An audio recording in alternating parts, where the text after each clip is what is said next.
All right, everyone, welcome back. Today, we're tackling two stories that you might not think go together at first. We're talking egg prices and the fight against fentanyl. We'll be looking at how these seemingly unrelated things connect with the current political landscape and what it all means for you. Sounds a little wild, right? But trust me, there are some interesting connections. We're going to uncover some surprising facts and really get into how politics, economics, and public health all come together in ways you might not expect. Okay, so first off, let's crack the case of those crazy egg prices. Yeah. Remember when they skyrocketed? It seemed like everyone was trying to figure out what was going on. Oh yeah, it definitely got people talking. Some folks were saying it was the bird flu, while others were pointing fingers at, well, let's just say certain political agendas. It definitely got heated, but it's so much more complicated than just blaming someone. Right. Sure, bird flu was a huge factor, right? Millions of chickens had to be sadly culled, which obviously messed with the supply. But the way our chicken industry is set up actually made things much worse. Wait, so how does the structure of the industry make a difference? Okay, imagine this. You've got a small number of big companies controlling almost all the egg production. So it's like a super centralized system. And when something like bird flu hits, it's not just a few farms that are affected. Right. It's the whole network. It's like a domino effect that really shakes up the entire market. This kind of vulnerability is something to think about, not just with eggs, but in lots of other industries too. That's a great point. It's like putting all your eggs in one basket, literally. Okay, so we had this bird flu, we had this centralized industry, and then of course we had the whole political blame game going on. It got pretty intense. Remember when egg prices more than tripled under the previous administration? Oh yeah. There were accusations of them messing things up and all kinds of finger pointing. Yeah. Then when the current administration came in, egg prices started dropping, and they're like, see? We did that. They're taking credit, pointing to their policies and saying that's why things turned around. So both sides were trying to use the whole egg situation to their advantage. Pretty much. And, you know, they both had some valid points. The previous administration did have to deal with that huge bird flu outbreak, and the current one did put policies in place trying to stabilize prices and boost production. It's like they're playing chicken with the economy. Sorry, couldn't resist. I get it. This stuff can get pretty dry. Yeah, true that. Speaking of things getting a bit more serious, let's move on to the fentanyl crisis. Right, a topic that needs a lot of attention. And here's where things get even more interesting, especially when it comes to different political parties working together. You'd think that with something as serious as fentanyl, everyone would be on the same page, right? You would think so. Is that actually what's happening? Well, it's complicated. We found some information about a meeting that happened between some Republican attorneys general, the former president, and the U.S. Attorney General at the time. Okay. And what's fascinating is that they were all focused on figuring out how to work together to fight the fentanyl epidemic. They were saying this is a problem that affects everyone no matter what political party you belong to. So even with all the political arguments we see on the news, there are times when people put those differences aside to focus on a really important issue. That's kind of hopeful, honestly. It is, and there are some specific examples of this.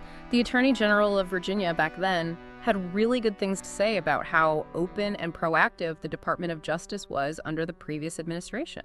Interesting. He was even praising the Attorney General for really tackling the fentanyl problem head on. So it sounds like there was a real effort to work across party lines on this back then. But what about now? Did things change when the new administration took over? That's where things get a little more tricky. You know, that same Attorney General who was praising the previous administration? Well, he actually started criticizing the current administration's handling of the crisis. Really? Yeah, he's saying they're downplaying how bad the problem is and not taking strong enough action. He's saying they should be labeling some of these cartels as terrorist organizations. Whoa, labeling cartels as terrorist organizations. That's a pretty huge step. What would that actually mean? Right. It's a really controversial move with both good and bad sides. On the one hand, it could give law enforcement more power and resources to go after these cartels. It could also make it easier to bring cartel leaders to the U.S. to face charges. I can see that. There's always a but. Right. Of course. On the other hand, some people are saying this could actually make things more violent and unstable in Mexico and the surrounding areas. It could also make it harder to work with other countries on things like trade or immigration. It's a really complicated situation with no easy answers. Yeah, it's a really tough decision. And it just shows how complicated this whole thing is. It's not just about catching the bad guys. Right. It's about really thinking about what could happen with every action we take. Yeah, totally. And we can't forget about the human cost of this crisis.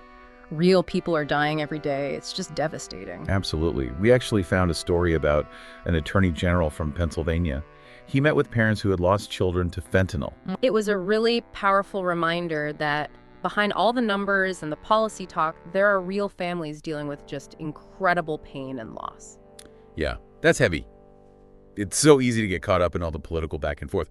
But at the end of the day, this is about saving lives. Exactly. And it's going to take a lot of different things to really make a difference. We need to be thinking about prevention, education, treatment, and yeah, law enforcement too. But it can't be just about, punishing people. We have to address what leads to addiction in the first place and create ways to help people get back on their feet.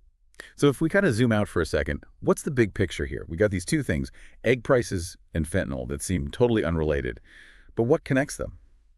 Well, one thing is they both show how complicated things are when you look at politics, economics, and public health. Like, we saw how something happening across the world, like bird flu, can affect how much we pay for groceries. Right. And how political agendas can shape how we deal with a health crisis.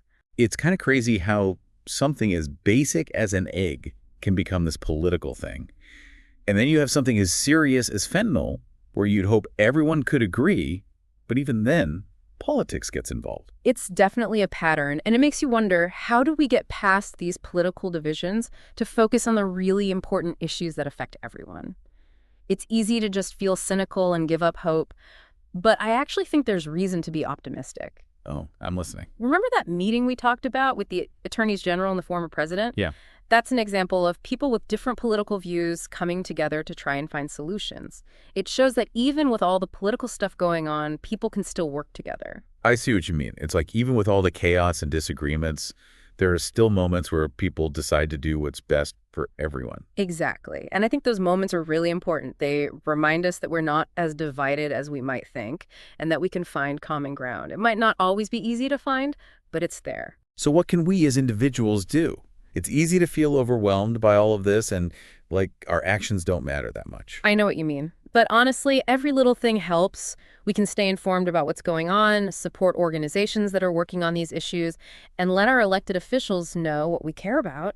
And maybe most importantly, we can talk to each other, really have open and honest conversations and try to understand different points of view. Right, because yelling at each other online isn't really helping anyone. Exactly. We need more real conversations, more understanding, and more listening. I like that.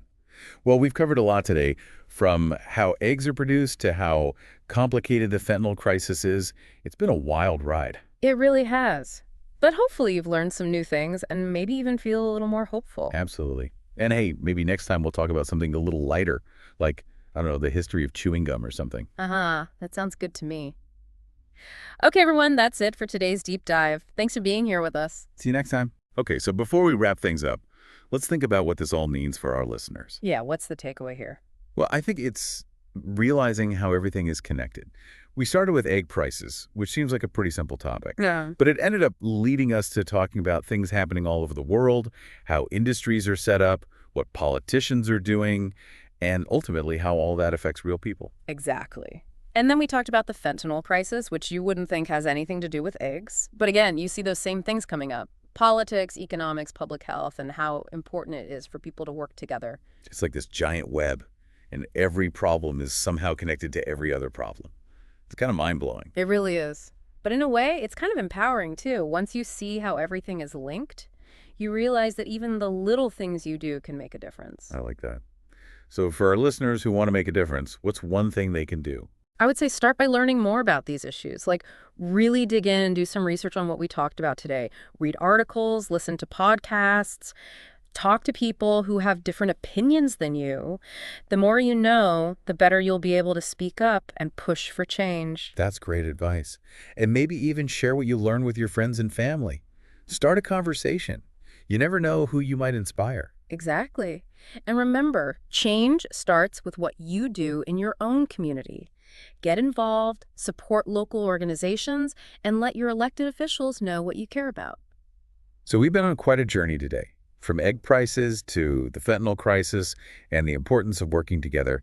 It's been a lot to take in. A real deep dive. Thanks for sticking with us through all of this. We hope you learned something new and maybe even feel a little more hopeful about the future. Until next time, keep asking questions and keep learning. And that's it for today's Deep Dive. Thanks for joining us. See you next time.